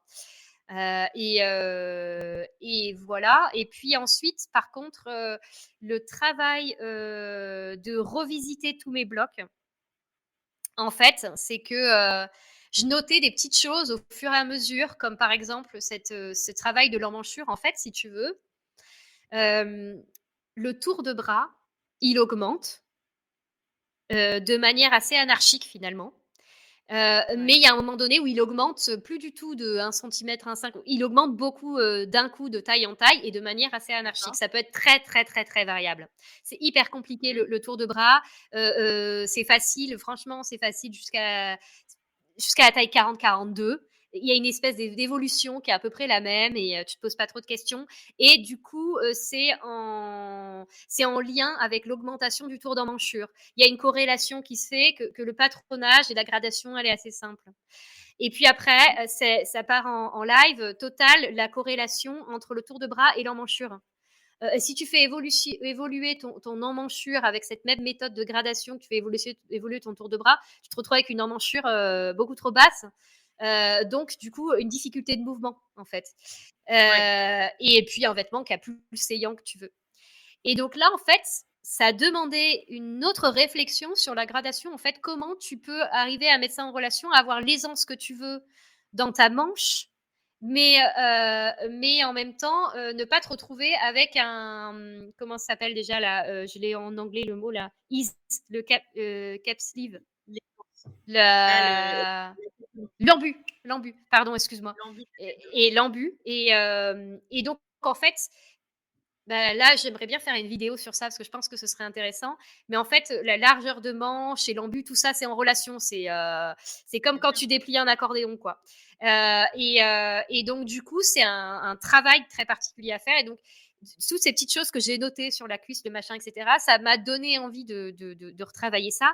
Mais je mettais ça de côté parce que je me disais, non, mais Raphaël, économiquement parlant, tu peux pas, en fait. C'est super compliqué Ouais. de passer 7 mois à ne rien produire, à ne rien Mmh, sortir, mmh, mmh. mais en plus à savoir que derrière, il va te falloir encore 7 mois pour sortir tes patrons. Donc c'est 14 mois où il se passe rien. Enfin bon, bref.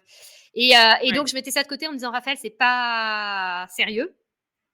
Et Ouais. puis il s'est passé que j'ai eu cette espèce de période pas créative dans mon atelier, là, mon petit atelier. Et finalement, les choses ont fait que je me suis dit, bon, bah, c'est Nao, vas-y, revois tous tes blocs de base, quoi. Comme si je recommençais une marque depuis le début. J'ai revu toute ma gamme de taille, tout. Voilà. Et donc après, ben, ça a fait 9 patrons derrière. Et est-ce que tu as les de premières réalisations et de premiers retours sur ces nouveaux blocs ou pas encore? Pas de clientes, mais en fait, comme les patrons, moi, j'ai une manière de tester qui se fait en interne un peu différemment peut-être de certaines marques. C'est-à-dire que si tu veux, quand il y a eu la question de les testeuses devraient être payées, tu sais qu'il y a eu un Ouais, brouhaha sur bien ce sûr. sujet.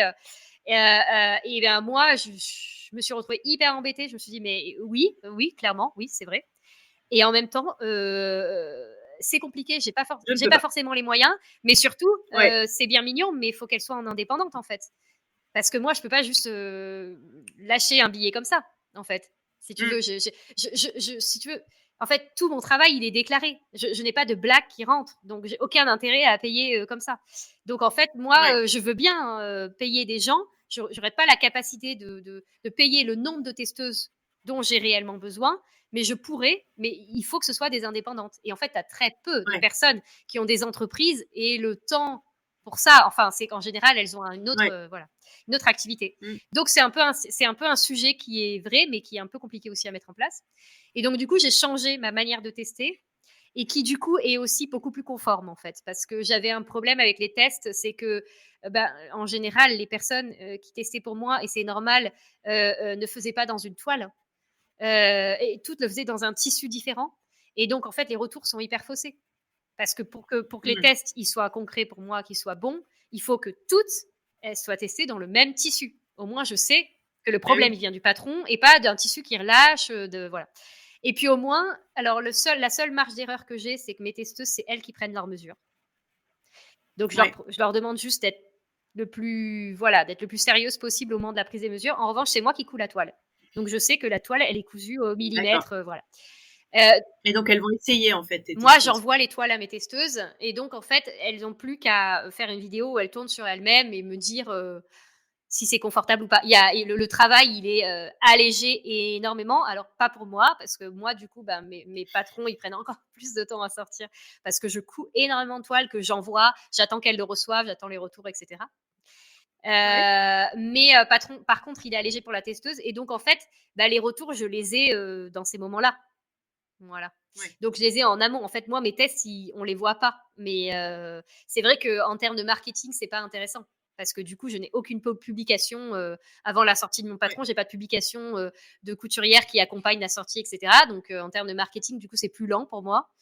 Mais par contre, au moins, c'est carré, quoi. Comme Et les retours justement de tes testeuses étaient plutôt positifs Oui, sur ces nouveaux oui, blocs? oui, tout à fait. En fait, j'ai fait tester par 45 testeuses les blocs de base. Donc tu Donc les as retours, je les avais bien en amont, en fait. Ouais, mais tu as cousu au moins 45, alors j'en ai sur ces tests-là qui l'ont cousu. J'ai eu des deux. En fait, j'avais souvent d'accord. une première étape de test. Ouais. J'ai eu 3 étapes de test. Sur la première étape de test, la majorité ont cousu elles-mêmes, mais du coup, c'était très très simple. Parce que le pantalon, Mmh. c'était devant, dos, pince, point barre. Pas d'ourlet, pas de ceinture, pas de. Donc, c'est quelque chose de très Mmh très mh. rapide à faire. Ensuite, j'avais un deuxième test où là, tu avais un peu de moite-moite. Parce qu'il y en a qui sont à l'étranger. Je peux pas leur envoyer la toile. C'est compliqué. Tu vois, Ouais. j'avais des Américaines qui testaient. Si je commence à envoyer la toile, on s'en sort pas dans les délais. Ouais, Et ouais, donc, bien celle sûr. qui acceptait de le coudre, voilà. Et après, tu avais un troisième test où là, c'est que moi qui cousais les toiles, où là, j'avais réduit à des testeuses qui correspondaient au maximum exactement à une taille pour pour que ce Ouais. soit le moins aléatoire possible, le plus, voilà, plus sérieux possible. Et donc, les retours, je les ai eus bien avant moi-même tu vois, Ouais. de développer mes patrons et de faire tester le patron. Là, j'avais un retour sur le style du patron. Et sur le bloc, je l'avais en amont. Voilà. D'accord. Bon, bah, c'est plutôt chouette de savoir que ton travail a été, récompensé par, justement ce qu'on voulait, c'est-à-dire que les gens soient à l'aise dans leurs vêtements, quoi. Oui, oui, oui. Bah, après, évidemment, ça n'ira pas à tout le monde comme toujours, hein, et ça demandera des ajustements comme Oui, il y toujours. aura Mais je fais au mieux de ce que je peux faire, on va dire, en fait. Voilà, c'est plutôt ça. très bien. Et je me souviens à une époque justement dont on passe cet atelier, donc si vous connaissez pas Raphaël, n'hésitez pas à suivre son compte Insta où elle partage régulièrement des images de sa petite marche du matin en plein milieu de l'Auvergne sauvage, ou alors la belle lumière dans son atelier. Dans ton ancien chouette atelier, tu avais partagé tout ce qui était par exemple de l'éco-print et des choses comme ça. Mhm. Est-ce que c'est des choses qui te nourrissent à quel moment dans ta création, ou est-ce que c'est des choses qui te font plaisir à côté? Comment ça se passe ce côté utiliser la nature pour justement euh, être créatif, et le côté écologique, tu parlais de réutiliser, enfin, d'avoir créé des patrons dans lesquels les gens, en amont, tu imaginais qu'il pourrait y avoir de l'upcycling, par exemple. Alors quand même, la majorité du temps, c'est plutôt, quelque chose en fait, que j'aime faire, que j'adore, Ouais, qui m'intéresse, mais tu vois, en hobby, en loisir personnel, ouais, bien sûr. et pour le pratiquer, que j'ai essayé d'intégrer dans mon travail. Tu vois? C'est plutôt genre: «Ah, Ouais. on va essayer de squeezer ça, comme ça, du coup, si je le fais pendant mes heures de boulot, en fait, heu, c'est plutôt ça qui Avec se passe». toi-même, t'es plutôt raccord. Ouais, ouais, je suis plus en accord. Bah, depuis que j'ai ma fille qui est arrivée, ben, elle est encore en bas âge, quoi. Donc les week-ends, je pas tellement de temps pour faire tout ça. Donc j'ai essayé au début de l'intégrer un peu à mon travail. Sinon, je pouvais plus le caser, quoi. J'arrivais pas à trouver du temps pour faire de la teinture naturelle. Et j'en ai beaucoup moins fait d'ailleurs ces derniers temps. Et donc c'est vraiment, ouais, un plaisir et un intérêt personnel. Et Mm. puis, pourquoi pas le montrer, sur mes photos. En fait, j'ai plein de protos sur mes photos sur mon Ouais. site. On s'en rend pas compte, mais j'ai plein de protos qui sont faits en teinture naturelle. Mais je communique pas Oui. forcément toujours dessus, je zappe un peu, voilà.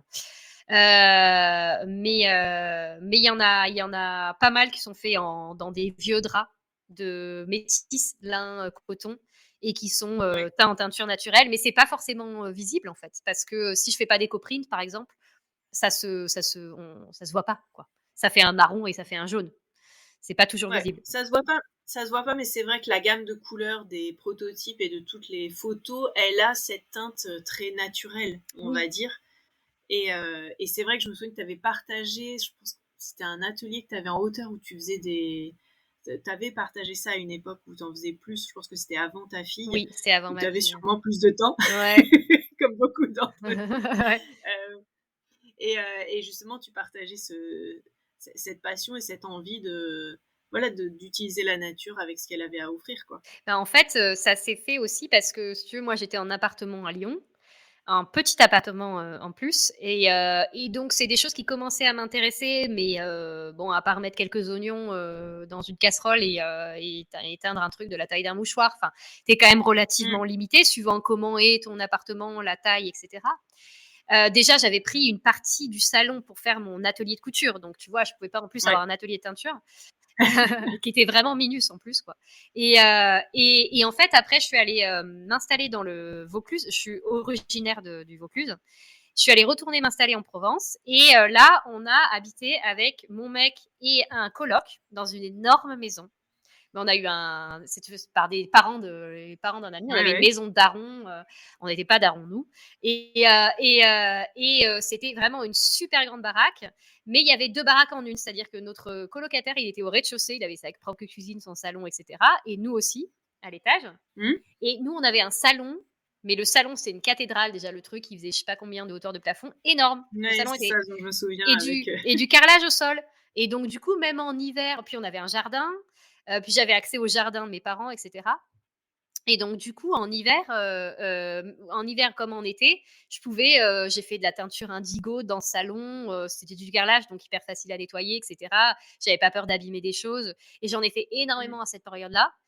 J'avais des énormes casseroles et je faisais vraiment et puis alors du coup je testais des trucs, j'avais un livre, je testais toutes les recettes, etc. Et évidemment je passais mes week-ends à faire ça. Enfin, je passais mes week-ends à faire ça. Ouais, j'avais beaucoup plus de possibilités. Oui, oui. Et après, on s'est installé dans une tiny house. Donc là, Oui. j'avais, beau- j'avais beaucoup moins de place. Et puis alors, mon atelier, mon ancien atelier là, j'en ai eu donc, j'ai eu ce mini atelier dans mon salon à Lyon. Ensuite, j'ai eu une première maison où j'avais la mezzanine. Ensuite, quand on Ouais. s'est installé dans la tiny house, moi j'ai mis mon atelier dans la maison de mes parents, qui est une très grande maison de famille qu'ils ont récupérée il y a longtemps et qui est tellement grande qu'en fait il y a une partie, si tu veux, qu'ils n'ont jamais rénovée. Parce que Ouais. financièrement, c'est absolument pas possible. Et donc, cette partie qui est non rénovée, donc qui est pas isolée, qui a pas d'électricité, etc., avec mon mari, on a retapé une pièce, mis l'électricité, etc., et j'y avais mis mon atelier. Ouais. Et donc, du coup, j'avais un peu l'extérieur du jardin de mes parents, un endroit où j'avais installé un petit peu un truc de teinture. Et finalement, relativement rapidement, ma fille est arrivée et d'autres choses perso qui m'ont pris mon temps. Et donc, du coup, voilà, j'ai le temps de travail et j'ai le temps de famille. Et ça va un peu changer. Maintenant qu'elle grandit, ça va un peu évoluer. Mais là, ces dernières années, j'en ai fait très peu. J'en ai fait pour la sortie de mon patron, pas l'été dernier, l'été d'avant, une salopette,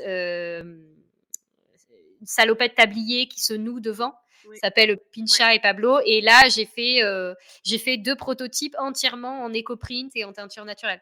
Ouais. Et j'ai passé des heures à frapper avec un marteau des petites pétales sur mon tissu. J'adorais ça. Je kiffe, j'adore. Mais ça me prend des heures et des heures. Concrètement, ça me prend beaucoup trop de temps en fait. Ouais. C'est quand même pas évident à intégrer à mon travail.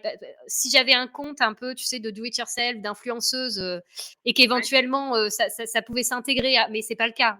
Moi, j'ai un compte de marque, c'est tout, et donc du coup, c'est vraiment que du loisir, du kiff, et voilà, j'ai pas énormément de Je temps. trouve que ça, je trouve que ça donne, si on te suit depuis un certain temps ou si on regarde un petit peu ton historique de compte Insta ou même ton site internet, ça donne quand même, je trouve, euh, une identité. Enfin, ça rajoute une facette à ton travail et aux valeurs que tu souhaites partager et à ce que tu proposes, en fait. Il y a quand même, Je pense qu'en ça fait, se voit. oui, je pense qu'en fait, c'est comme beaucoup de toutes petites entreprises comme la mienne, pilotées par une seule personne, ça transparaît en fait.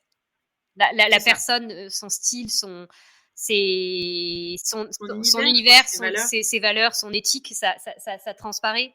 Et donc, j'imagine que c'est pareil, voilà, ça transparaît un petit peu. C'est un peu en fond. C'est pas une image de marque parce que je le pousse pas assez pour que ça soit vraiment une image de marque, mais ça Mhm. transparaît un peu dans quelques articles de blog, dans quelques photos, dans quelques protos. on sent un peu la personne qu'il y a derrière, j'imagine, ouais. Oui, bien sûr. Et c'est ça qui Euh, est compliqué des fois aussi, c'est que en fait, quand tu es vraiment solo, tu changes et ton entreprise, elle change oui, avec c'est toi. intimement lié. Ouais. Oui, oui. Et justement, pour finir, le fait d'être maman entrepreneur, alors je sais que justement sur Insta, t'en parlais en disant, ben voilà, mes horaires de travail ont changé, les vacances, quand ma fille a commencé l'école, bon, bah, ça veut dire que si j'ai personne pour la garder, Ouais. bon, bah, je peux plus travailler. Comment est-ce que tu le vis aujourd'hui? Je l'ai très, très, très mal vécu. Très mal vécu. Ouais, Ouais, ouais, si je suis vraiment franche et honnête, ça a été très, très dur pour moi. un vrai Ouais, un bouleversement. vrai bouleversement, vraiment. Évidemment que je m'y attendais, que je savais, mais n'empêche qu'au moment de le vivre, c'était, en fait, je me suis sentie D'accord. très, très frustrée d'être, Mhm. limitée dans le temps que je pouvais accorder aux choses. Ouais, Parce que, si tu veux, par exemple, parfois, tu es, presque arrivé au bout d'une toile, et il te reste quoi? Allez, 45 minutes de travail et tu sais si ça fonctionne ou pas. Et ben, ces ouais, 45 minutes de travail, ben non, parce que tu vas chercher ta fille à la crèche. Déjà, si tu as une place en crèche, en plus, ça n'a pas été simple ouais. cette histoire aussi. Mais en fait, et puis derrière, c'est le week-end. Et bon, bah, t'as pas envie de laisser ton mari tout seul parce que ben, c'est aussi cool les temps en famille, tu vois. Et j'ai mis beaucoup de temps à l'accepter. J'ai beaucoup lutté, en fait. Je me suis pas tellement laissée porter sur ces premiers temps. Maintenant, avec du recul, je me dis Mhm. que j'aurais dû un peu plus lâcher parce que de toute manière, ça revenait au même, le temps que je l'avais pas. Et j'ai Ouais, été très, très frustrée. Maintenant, je le vis mieux. Et d'ailleurs, quand je suis en vacances, alors c'est toujours un peu compliqué les mercredis. Bon, bah, j'ai des semaines, une semaine sur deux, je la garde. Donc, j'ai des semaines à 4 jours, j'ai des semaines à 5 jours. Les semaines à 4 jours, j'ai l'impression de rien pouvoir faire, clairement. ouais, Et puis, j'ai des horaires, évidemment, bah, limités par à peu près les temps d'école, quoi. Et les vacances scolaires, on galère un peu à essayer de trouver des solutions. Mais par contre, quand je suis en vacances avec elle, je coupe total, quoi. Je coupe très, très ouais. facilement. Et quand je reviens, je sais plus du tout où j'en suis, c'est horrible. Et une fois, je me suis pas laissé de notes, j'étais paumée, paumée, paumée, quoi. Je savais plus du tout où j'en étais. Parce que du coup, ça y est, maintenant, c'est bon, je coupe, quoi. Sauf dans les périodes un petit peu intenses de fin, de création de collection, mais comme dans n'importe quel Mhm. boulot, voilà, dans ces périodes-là où tu es proche d'un but, donc même le week-end, tu y penses, mais ça, c'est un classique de ce type de boulot, quoi. Ouais, Mais ouais, j'ai très mal vécu au début. Ouais, vraiment, c'était un empêcheur pour moi quand elle est arrivée. Un empêcheur de ouais. pouvoir faire ce que je veux faire. Parce qu'en fait, mon travail, c'est pas une passion, c'est un boulot, mais c'est un boulot que j'aime et j'aime voir les choses avancer. J'aime voir ce que ça va donner, comment ça va évoluer. J'aime terminer ma toile Mhm. et me dire ah ben ça marche, ah bah non ça marche pas. Bon bah c'est reparti. Et là ça me bloquait. Je me sentais tellement frustrée quoi. Et Ouais, j'ai qu'un enfant hein, et déjà pouf, le changement que ça a fait c'était énorme quoi. ouais. Mais bon, c'est aussi non, mais c'est aussi intéressant parce que c'est ce que tu disais déjà d'être toute seule à gérer son truc. C'est en même temps ça colore complètement ton entreprise, tous tes choix et tout. Voilà, tu disais des problématiques personnelles, que ce soit l'arrivée d'un enfant, que ce soit d'autres problématiques dans la vie qui font que de toute façon, ben, si t'es pas là, l'entreprise elle avance pas quoi qu'il se passe en Exactement. fait. Et ça je trouve que c'est marrant, c'est très visible sur le compte d'autres créatrices qui ont des Ouais. enfants. C'est hyper visible l'arrivée de l'enfant. C'est hyper visible, Oui. même la grossesse, j'adore. Tu vois les premiers mois, un peu moins là. Tu vois la période où c'est bon, ça va beaucoup mieux, là, les quelques mois où tout va bien. Tu vois la fin de grossesse où ça parle de ralentissement et tu vois l'arrivée de l'enfant où parfois tu as un peu des stories mignonnes, machin, et cetera, mais c'est pas du contenu vraiment professionnel, tu vois? Mais Ouais. tu vois clairement que c'est géré par une personne et que sa vie personnelle va tout impacter, quoi. Même si tu essaies d'être le plus professionnel possible, le plus méthodique possible, ça impacte énormément. Et clairement, moi, ces années-là, tout était galère, quoi. Ouais. Tout était galère. Ouais, non, mais c'est ça. Ouais, ouais, même si on est aidé, même si tout ça, eh ben, on peut pas, enfin, on peut faire autrement que réadapter et retrouver un équilibre. Est-ce qu'aujourd'hui tu te sens justement peut-être d'avoir retrouvé un équilibre suite à ce chamboulement? Je me sens d'avoir retrouvé un équilibre, mais par contre, je sens mon entreprise très en danger, donc c'est difficile, tu vois, en fait, on est tellement sur une période économiquement particulière que moi, en termes de créativité, de lieu de travail, de manière de fonctionner, de méthode, ben là, je vais incorporer une nouvelle méthode de travail qui va un petit peu changer, travailler sur un autre logiciel qu'il faut que j'apprenne, là, il faut que je me forme. Mais sinon, je sens que voilà, ces blocs de base, ils sont bien. Clairement, je vais pas les revoir avant longtemps. Ouais. Je travaille à partir de ça, je travaille comme si, je travaille comme ça. Potentiellement, je travaille avec Michel, je délègue comme si. Je sens que je commence à trouver quelque chose. Par contre, est-ce que je vais arriver à maintenir? Tu sais, les Ouais. 2 années à venir, elles vont être vraiment. Tu sais, là, il y a plein de marques qui vont fermer là. Il y en a. Ah bah, ça fait déjà un certain temps Ouais. qu'il y en a qui Ouais, ouvrent. et il y en a des nouvelles qui vont, quoi. Donc non, c'est vraiment compliqué, hein. Et Mmh donc mh. là, bah, faut voir la vague, si on peut la passer, combien de temps elle dure. Parce que, bah, c'est ma seule rentrée d'argent de toute manière. Il y a que ça. Il y a pas, je pars entière ou j'en sais rien. Donc s'il y a pas ça, il faut qu'il y ait autre chose. Ouais. Et il y a pas de chômage.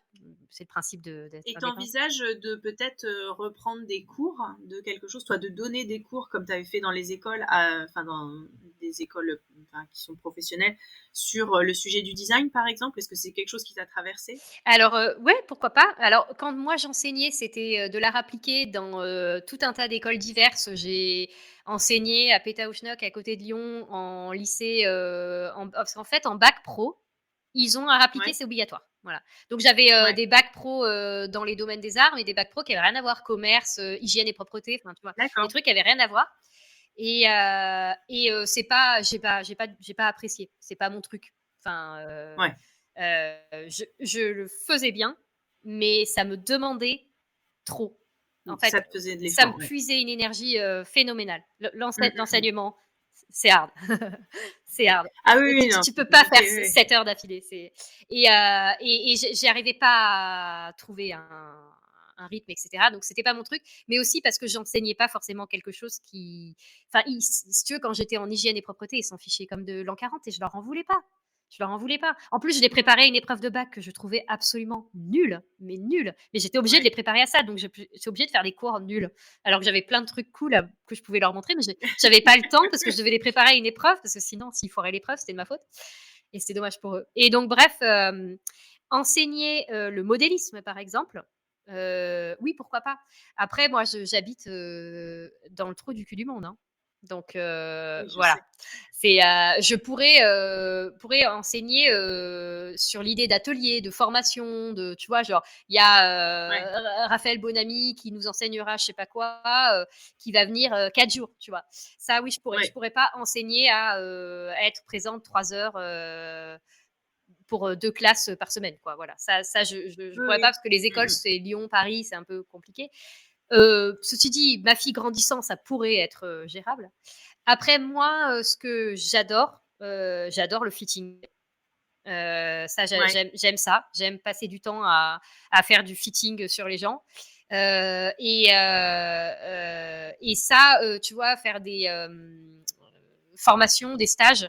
Tu viens, on fait ton pantalon sur tes mesures, on fait le fitting ensemble et tu as une super base. Et après, bah, tu apprends Mmh. à le modifier. Ça, j'adore. Ça, je pourrais le faire. C'est des choses que j'aimerais développer. C'est compliqué, en fait, quand tu es seul, tu es obligé de mettre de côté quelque chose pour développer autre chose. Tu ne peux pas développer deux Oui, choses en même temps. Sinon, il faut être non. au moins avoir un ou une associée ou un employé. Et bon, bah, moi, j'ai pas d'associé.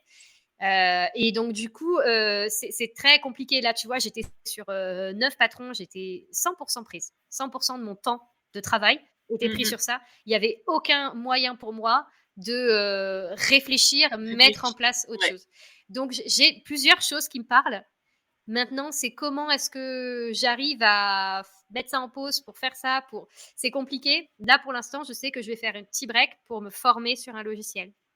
Un logiciel qui me d'accord. permettra éventuellement, s'il faut, si je sens que il faut que j'adapte mon activité, de patronner éventuellement pour d'autres. Voilà, tu vois, donc c'est pour moi, D'accord. pour mon patronage à moi, pour mes projets à moi, et éventuellement, faut quand même être, faut pas se laisser aller dans l'entrepreneuriat. Hein. Il faut voir toujours plus loin. Parce que sinon, comme il n'y a pas de chômage derrière, tu n'as pas de possibilité de dire ouh, bon, bah, j'ai quelques mois devant moi pour réfléchir un peu. Non, non. Tu es obligé d'être sur tous les fronts. Voilà. Ouais. Donc voilà. Je réfléchis à un futur positif et un futur négatif. Et comme ça, au moins, je ne serai pas étonnée que l'un ou l'autre arrive. Oui. Voilà. Bon, bah en tout cas, on a hâte de découvrir les derniers patrons qui vont arriver. Et si vous avez envie, n'hésitez pas à aller voir le travail qu'a proposé Raphaël, sur lequel elle vient de travailler de nombreux mois, avec beaucoup d'énergie. Merci beaucoup, Raphaël, d'être venu partager ce chemin sur ton entreprise, tout ton travail, ta réflexion, etc. Merci. Et puis, merci, Mathilde. Et puis, avec grand plaisir. Et j'espère vraiment que ça va... tu vas réussir à continuer à nous proposer des très chouettes patrons. N'hésitez pas à les acheter si vous avez envie de vous coudre un nouvel intemporel, vraiment. Si ça vous plaît, faites-le. Soutenez les petits entrepreneurs que nous sommes, parce que je m'inclus dedans. Et bonne couture à toutes et à tous. Merci et à bientôt pour un prochain épisode. Toutes les infos partagées lors de cet épisode sont à retrouver sur le site ateliersherwood.fr. Merci de ton écoute. Et puis, tu veux te sentir mieux dans tes vêtements et dans ta vie ? Morphologie, colorimétrie, coaching en images, je suis là pour toi. Tu veux en savoir plus sur mon travail ? Suis-moi sur les réseaux sociaux, sur mon site et contacte-moi pour qu'on discute. Merci de ton écoute et à très vite !